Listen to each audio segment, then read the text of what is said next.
pumunta ako ng town kasi may laser appointment ako. So, syempre, nandun na ako sa town.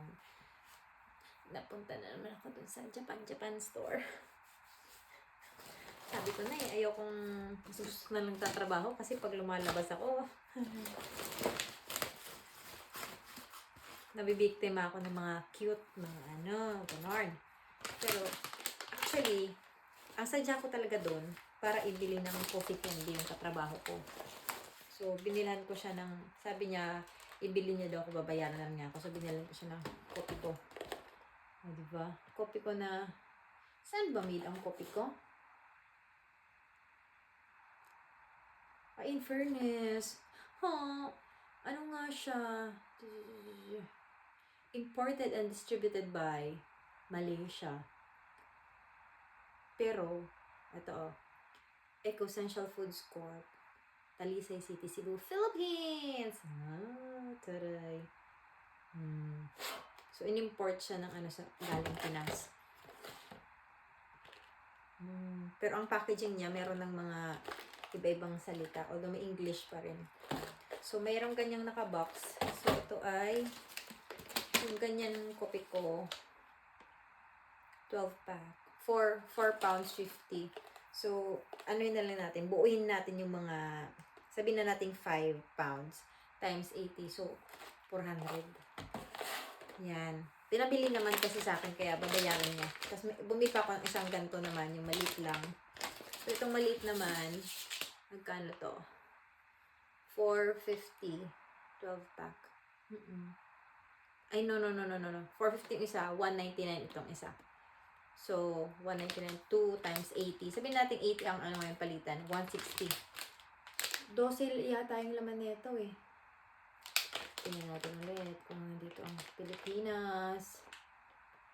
Bakit Indonesia? Imported by. Product of Indonesia. Wait lang.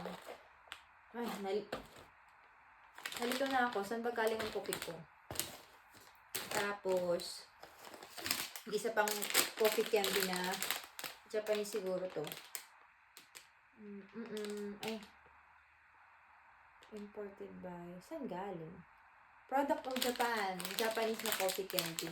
So, ito siya ay charcoal roasted coffee candy. Ay, mahal. 2.75. Sabihin natin 3. 3 times 8, 240. Mga 200. Ano din yan? Papabayaran ko sa katrabaho ko. Tapos, ito, nasarapan kasi ako dito eh. Yung, edamame. Daddy. Edamame. Yung, lang to siya, beans na masarap. So, pwede na to siya, great for salad and stir fry. Ready in minutes. So, hindi pa siya luto. So, frozen. Lalagay ko siya sa freezer. Itong edamame ay, basta. 2.39. Sabihin natin 3 o 240, 200 something. Tapos, merong reduce na hindi siya yung QP, pero siya, mayonnaise din siya, pero ibang brand. Product of Japan din. Hindi ko na mabasa. Si Itsumono. Siya, naka-sale. So, dati siyang 4.30. Naka-sale siya kasi siguro mag-expire na to. Kailan ba? End of March. So, ngayon, okay lang yan. Walang dito sa expired. Malakas ang chan ko. So, na lang kasi siya. Parang 1 pound na lang. So, 1 pound, 80 pesos. Compared sa original price niya na, sabi ko? 430. So, sabihin natin 4 times 8, 320. So, 330, 340 siguro. Tapos, ito, nakita ko. Oh my gosh! OA yan. Ito, pre-cooked. Just heat and serve. Takoyaki. Oh my gosh. Takoyaki talaga siyang frozen. So, diba? Frozen cooked pancake ball with octopus. Bongga siya. Kasi mahal nga takoyaki. Sige na lang. Takoyaki. 6, ay amot pinakamahal. 6.15. So, 6 times 8. 480. Tapos, syempre, siya nakapagpalithan. O, diba? Nagwaray na. Kaya ako bumili nung mayo. Kasi lalagyan mo to ng mayo sa taas. Tapos lalagyan mo siya loob. Ito, Bonito Flakes. Bonito, bonita. Bonito Flakes. Ang Bonito Flakes ay magkano? Ay, mahal gapi ah. 415. So, 4 times 8, 320. Diyos me, yung marimar. 320 sa ganyan. Huh? Tapos, meron dito. Ha? Ay. 3 for 250. 2 pounds 50. Tatlo na siya. So, ano to? Hindi ko mabasa. Puro Japanese. Picture lang. Doraemon, ipaliwanag mo. Ay, no. Ano siya? Cappuccino, Doraemon, chocolate, corn snacks. So, ano siya? Corn snacks na chocolate covered. Ay, una ko, ay akala ko parang yan. Pero ano siya?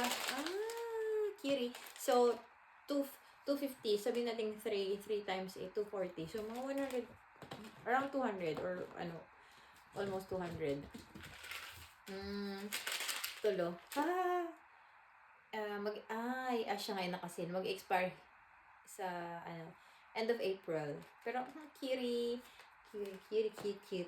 So, tapos na. Yan na yung laman ng aking eco bag. Ang total ko ay tumatangginting na 25 pounds. 25 times 80. Ito na. Mahirap na to. 25 times 80, 0, 4, 25, 160, plus 4, 2,000? 2,000? Something. Wait lang. 25 times 40. 25. 25 times 80. 1616 plus 2,000 nga. 2,000. May 2,000. Kaya, sideline na lang ako. Kasi, mas magastos pag walang work. Yun lang. Salamat, Bao!